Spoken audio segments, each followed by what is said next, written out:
cette hormone-là aussi nous booste et puis vraiment nous donne de la motivation pour continuer en fait à pratiquer de l'activité physique.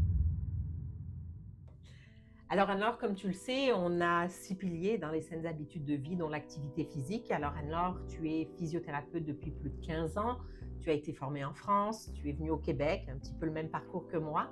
Et puis, tu as monté tes cliniques de physiothérapie et présentement, on travaille sur les 6 piliers et on essaye de voir comment est-ce que les gens peuvent, en fait, le but de notre discussion aujourd'hui, c'est de savoir qu'est-ce qu'on fait pour que les gens puissent garder leur motivation au sport, reprennent après les vacances, continuent dans l'effort et puis bien sûr, ben, restent motivés par la suite.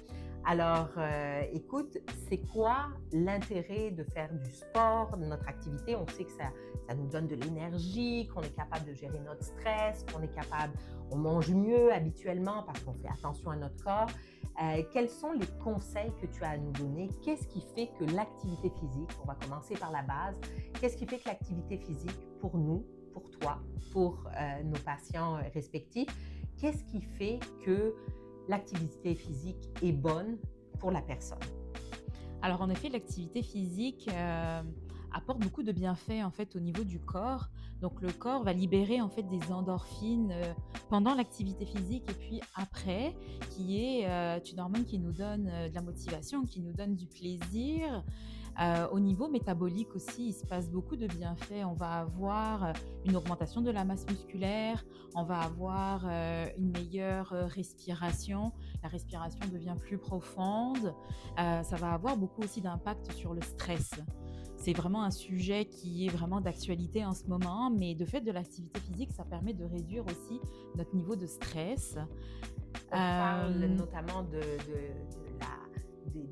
l'hormone du bonheur. Alors, est-ce qu'on Exactement. c'est l'endorphine? C'est Est-ce que l'endorphine, c'est exactement ça. C'est l'endorphine, c'est l'hormone du plaisir que le corps va sécréter durant l'activité physique et également même après.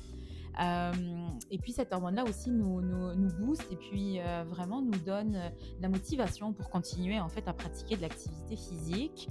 L'activité physique également permet de réduire les risques cardiovasculaires, permet aussi de réduire les maladies chroniques sur le long terme, donc permet comme le aussi diabète, comme la exactement. cholestérolémie, l'hypercholestérolémie et cetera. Exactement, l'hypertension artérielle et puis ça permet également de brûler, des graisses et puis, permet aussi d'avoir un contrôle aussi au niveau du poids grâce à l'activité physique, donc beaucoup de bienfaits grâce à l'activité physique. Alors moi, tu me vois venir, j'ai quand même quelques questions. Les vacances sont arrivées, on a tous fait la baleine devant nos piscines, Ah! on a bu des drinks, on a fait des barbecues, bref, on a un petit peu réduit pour la plupart d'entre nous, pour pas dire plus de la majorité des personnes, on a réduit un petit peu notre activité physique ou je dirais, ben, on a continué à surfer sur la vague et à être sédentaire.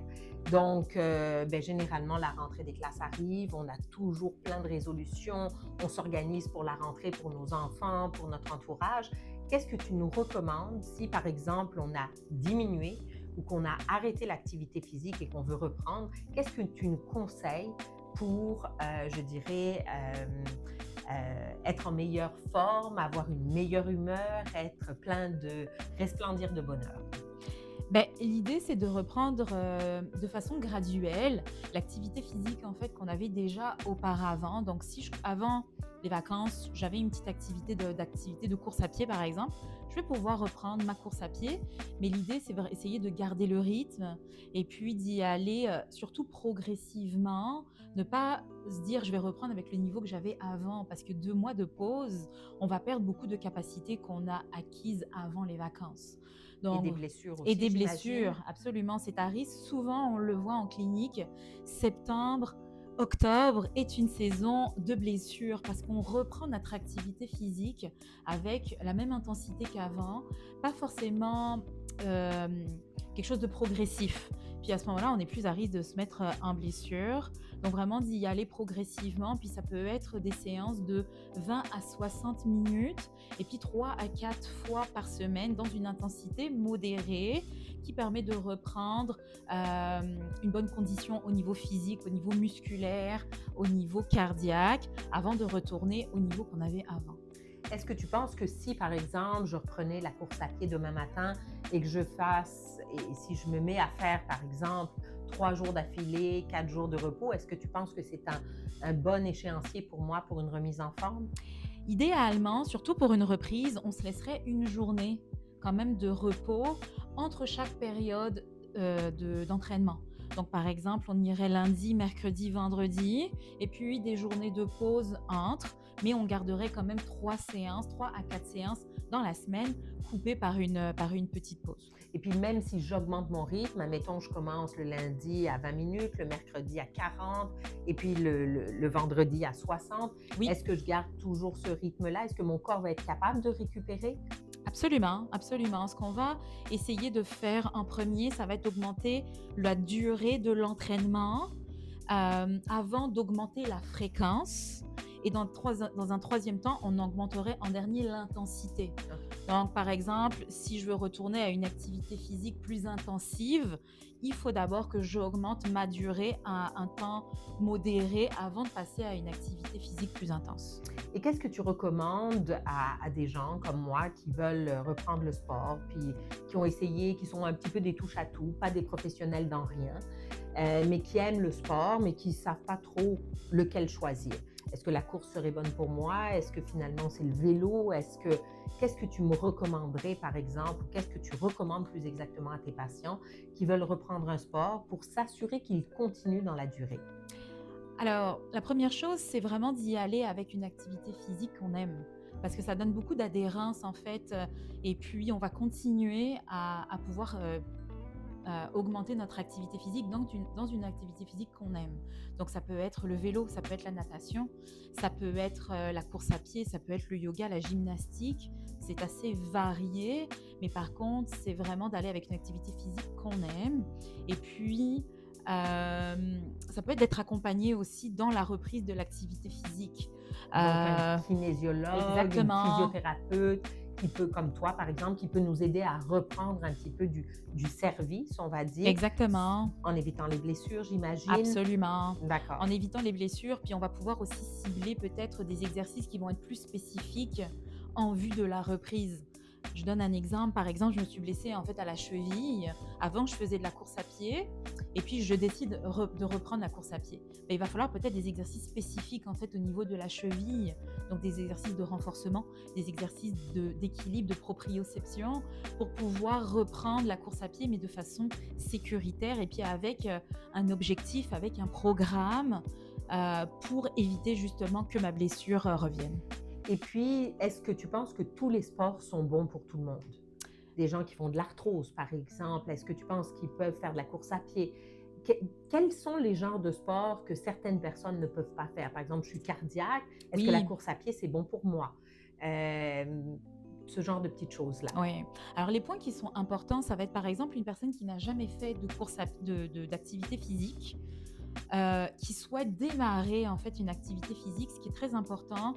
Puis en tant que professionnel, vraiment, on va le recommander, c'est d'avoir une évaluation vraiment avec un médecin qui va pouvoir vous poser en fait des questions vraiment spécifiques par rapport à la condition, à la médication pour savoir si l'activité physique que vous souhaitez prendre est bonne. Donc ça va être la première chose. Donc, ce que tu es en train de me dire, c'est qu'aussi la médication joue un grand rôle, en fait, dans la capacité de faire une activité physique, en plus d'une Absolument. évaluation musculo-squelettique, que ce soit avec un médecin, avec une physiothérapeute. Exactement, c'est très important de prendre le patient vraiment dans sa globalité, puis de voir c'est quoi sa condition physique du moment, mais c'est quoi ses antécédents, et puis est-ce qu'il y a eu des antécédents de blessures, puis c'est quoi sa médication avant de pouvoir le retourner en fait à une activité physique. Ça, c'est très important pour éviter d'avoir des risques cardiovasculaires, d'avoir plein de complications. Donc ça, c'est vraiment la première chose qui est très très importante.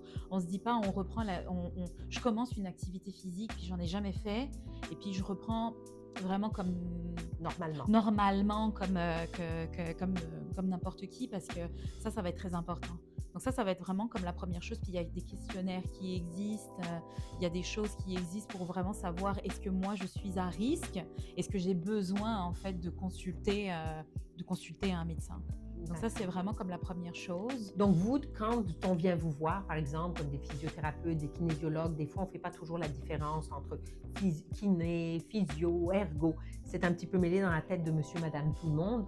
Euh, Est-ce que vous êtes en mesure de dresser des programmes? C'est quoi la différence? Absolument. Comment vous faites votre évaluation? Explique-moi un petit peu Exactement. comment ça se passe. Si moi, par exemple, je décide de me remettre en forme, je veux venir te voir, qu'est-ce que Oui, tu vas m'offrir comme service à monsieur, madame, tout le monde? Et puis, qu'est-ce qui va me permettre, moi, d'atteindre mes objectifs? Parce que si je viens te voir et que je te dis, par exemple, écoute, Anne-Laure, je veux perdre 20 livres en un mois, je pense que des fois, la réalité versus ce que je suis capable de perdre, vous allez être en mesure, en tant que professionnel, j'imagine, de exactement. m'orienter. Bah, en tant que professionnel de la santé, on va vraiment, en tant que physiothérapeute, faire une évaluation qui est quand même assez complète de la condition musculo-squelettique, de la kinésiologie. Donc, c'est comme le mouvement en fait au niveau de l'articulation, voir est-ce qu'il y a des blessures qu'il va falloir peut-être traiter et adresser avant. Est-ce qu'on est dans la prévention aussi, de se dire, bon, bah, par exemple, le genou, il va falloir peut-être faire du renforcement musculaire avant, il va falloir peut-être préparer l'articulation avant de retourner à une activité physique plus intensive, avec un objectif qui va être à court terme, un objectif qui va être à moyen terme et long terme, mais qui est atteignable et puis qui est vraiment comme objectivable. Là, c'est vraiment de dire, bon, ben voilà, maintenant, vous êtes capable de courir tant de temps sur, admettons, un tapis roulant. On a fait l'évaluation de votre course à pied. Donc, nos objectifs à court terme, ça va être ça. Et puis, voilà, sur le long terme, c'est quoi les objectifs qu'on a déterminés ensemble. En kinésiologie, c'est en général des programmes de réadaptation ou des programmes qui vont être L'après-blessure. ça peut être avant, ça peut être après, mais ça va être des fois des programmes qui vont être plus établis sur tel, un exercice en particulier ou alors une condition à aller travailler. En physiothérapie, on va aller vraiment voir la globalité, puis vraiment voir les choses qu'on peut améliorer dans le musculo-squelettique, prévention des blessures. OK. Je sais, Anne-Laure, que tu es spécialiste au niveau de la prévention des blessures, du pré et du postpartum, de tout ce qui est gestion du stress et autres. Euh, Quels sont les gens que tu vois en clinique? Est-ce que ce sont des gens qui arrivent à rester dans la durée, à ne pas perdre leur motivation? Comment est-ce que tu fais pour les garder motivés? Qu'est-ce que tu Alors, recommandes oui, pour moi, par exemple, aller à la piscine tous les jours, puis nager des longueurs et regarder un bassin? J'aime ça, mais au bout d'un moment, ben, je vais me trouver des petits trucs comme, par exemple, m'acheter des AirPods pour pouvoir écouter la musique dans l'eau. Qu'est-ce que tu as comme autres trucs et astuces que je pourrais utiliser pour mes oui. autres activités? Ben, l'idée, pour rester vraiment comme dans la durée au niveau du sport, puis rester motivé, quelques petits trucs qu'on peut donner, c'est vraiment comme d'avoir un objectif vraiment court terme, moyen terme, et puis de respecter un peu nos objectifs pour rester vraiment comme constant dans le sport. Ça peut être également de faire du sport en groupe. Ça, c'est prouvé que justement au niveau de la motivation, de faire du sport en groupe, ça peut aider justement à rester présent aux entraînements, d'avoir vraiment une régularité parce que c'est à mon agenda. Donc, je sais que je vais y aller. Et puis, en groupe, je vais rencontrer aussi d'autres personnes. Donc, l'isolement social sera un petit peu plus, comment Exactement, dirais-je, brisé, on va dire, si tel absolument, était le cas. Mais c'est vrai que les cours de groupe ont quand même force de loi présentement. On le voit de plus en absolument. plus et ça marche bien habituellement. Donc, effectivement, est-ce que tu as d'autres trucs et astuces à nous proposer? Le sport de groupe? Le sport de groupe, ça peut être effectivement, est-ce que d'y aller avec de la musique, c'est plus motivant pour moi? L'avantage aussi du sport de groupe, c'est qu'il y a un professeur en général qui va être là. Donc, le coach va pouvoir peut-être corriger mon mouvement si c'est pas bon, puis me donner peut-être des alternatives. Si moi, je suis pas capable de suivre le groupe, je peux avoir des alternatives pour quand même continuer à rester dans le groupe. Ça peut être aussi d'avoir un accompagnement personnalisé avec un kinésiologue ou avec un physiothérapeute pour avoir des exercices qui vont être vraiment spécifiques en fait à ma condition. Ça, c'est des choses qui peuvent aider à rester motivé. Et puis, encore une fois, comme on le dit, c'est vraiment d'avoir une activité physique qui me plaît. C'est pas parce que j'ai une amie ou qu'on m'a conseillé de faire la natation, si j'aime pas nager, bah c'est Ça sûr ne que marchera pas. ça marchera pas. Je vais Sur rester dans le le long fond du terme, bassin. exactement. On n'a pas envie de rester dans le fond du bassin. Donc, c'est sûr que sur le long terme, des fois, ça ne fonctionne pas si on n'a pas une activité physique vraiment qu'on aime. Et si je te prends les 6 piliers de nos saines habitudes de vie Oui. chez Expermed, par exemple, nous, on travaille sur ces 6 piliers. Donc, tout ce qui est activité physique, tout ce qui est alimentaire, tout ce qui est consommation, que ce soit drogue, alcool, numérique, hein, parce qu'on en mange du numérique tous autant qu'on est. On Mhm. est même peut-être tous des addicts du numérique. Est-ce que l'un ne va pas sans l'autre ou est-ce que tu les associes, par exemple, quand tu fais ton évaluation, est-ce que tu poses des questions à savoir si la personne mange bien, qu'est-ce qu'elle mange, comment, est-ce que ce sont des secteurs ou des piliers que tu exploites aussi? Absolument. L'alimentation, ça va avoir un rôle négatif ou positif et on veut que ce soit un effet positif sur l'activité physique, donc mon hydratation. Est-ce que mes apports caloriques vont être suffisants? Est-ce que ce que je mange c'est adapté à ma condition physique? Ça peut être aussi, si besoin, même de référer, par exemple, en nutrition, donc la personne en nutrition, le professionnel de la santé va pouvoir vraiment donner par exemple des conseils ou un régime alimentaire qui va être adapté à la personne. Mais c'est important parce que là aussi, on peut avoir des blessures musculo-squelettiques si par exemple mon hydratation n'est pas suffisante ou alors j'ai pas assez de nutriments par rapport à la charge que je demande en fait à mon corps. Et puis, on a toujours effectivement des questions sur le sommeil, sur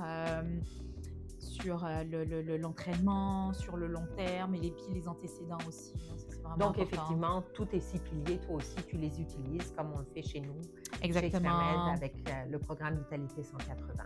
exactement. Super. Ben, un gros merci, Anne-Laure. On se revoit bientôt pour d'autres capsules.